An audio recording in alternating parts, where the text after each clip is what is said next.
Welcome to the final part of our first topic, Introduction to Semiconductor. In this part, we will talk about energy band model of extrinsic semiconductor. Let's start our discussion with the energy band model of N-type extrinsic semiconductor. As you can remember from the previous lecture, the energy band model of intrinsic semiconductor, where the valence band is filled up with electrons at 0 Kelvin and conduction band is empty.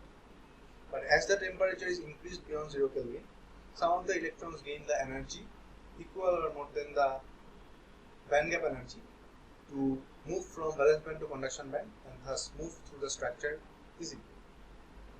Similar things happen in the case of extrinsic semiconductor too, but when we dope an silicon structure with, let's say, group 5 material, maybe phosphorus, then something additional happens also. That is, as the group 5 elements have 5 electrons in its outer shell and it forms 4 single bonds with 4 of the neighboring silicons, so there is ultimately 9 electrons at the outer shell of the phosphorus atom. Among them, the 8 electrons are participating in some bonds and the 9th electron is loosely connected with the nucleus. With a very small energy, let's say if the temperature rises to 50 to 100 Kelvin, that electron pops up from the outer shell and becomes free to move through the structure. That means at 0 Kelvin temperature, due to the silicon structure, there is a valence band and a conduction band, and also another energy level created due to the dopant atoms, it is shown as ED. At 0 Kelvin temperature, this ED is filled up by that 9th electron of all the dopant atoms.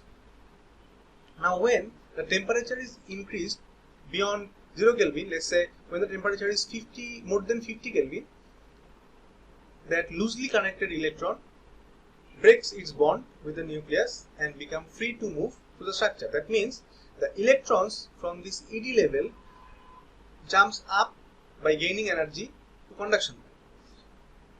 Now what's the difference between this energy band diagram and an intrinsic semiconductor? Let's see the band gap between this conduction band EC and valence band EV. The band gap between EC and EV is actually very large. So if an electron wants to reach EC from EV, it requires a lot more energy. But the band gap between this EC and ED is actually not very much as compared to the band gap between EC and EV. So if an electron in the energy level ED wants to go from ED to EC, it requires very less energy. So as we have explained previously, the number of electrons created by thermal agitation is much less than the number of electrons created due to doping. As the number of electrons in the conduction band is very much compared to the number of holes, that's why electron is called the majority carrier in the case of N-type semiconductor, and holes are minority carrier. Okay, now let's talk about the energy band model of a P-type semiconductor. P-type semiconductor is created when a silicon structure is doped with a group 3 element, let's say boron or aluminium. Boron or aluminium have 3 electrons in its outer shell, and when it creates 4 single bonds with 4 of its neighboring silicon, a hole is created. So this is denoted with the energy level EA. When the temperature rises beyond 0 Kelvin, let's say if the temperature is more than 50 Kelvin, then we have seen that some of the established bonds of the silicon structure actually breaks, and the electron popping up from that bond actually fills up that hole. That is what happening here. Instead of electrons going from valence band to conduction band, electrons are reaching from valence band to this acceptor level EA. That is because for one electron to reach from valence band to conduction band, it requires a very large amount of energy.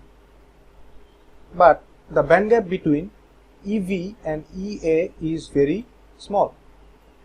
So let's explain that in terms of the structure once again. This was the structure for a group 3 doped p-type semiconductor.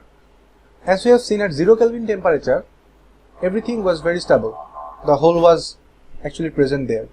But when the temperature was beyond 50 Kelvin, then any other bond, let's say this bond or this bond, or let's say this bond, due to the thermal agitation, breaks down, and the electron generated from breaking this bond will actually fill up the hole here. That means electrons will pop up from this valence band to reach this acceptor level EA and create a hole here.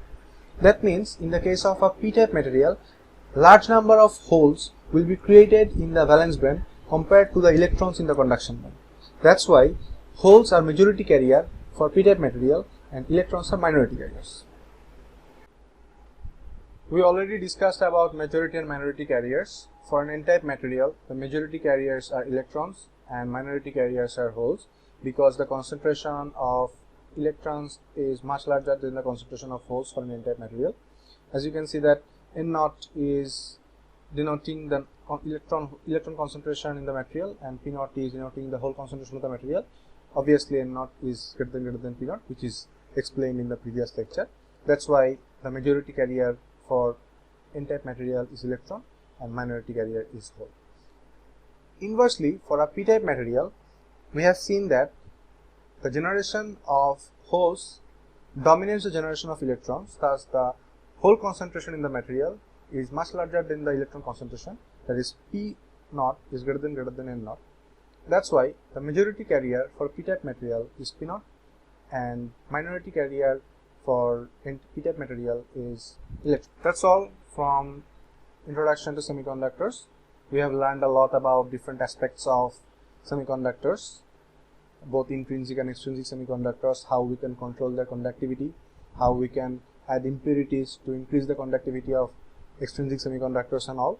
In the next lectures, we will talk more about the application of semiconductors and semiconductor properties. Till then, stay home, stay safe, and keep studying the lectures. Thank you.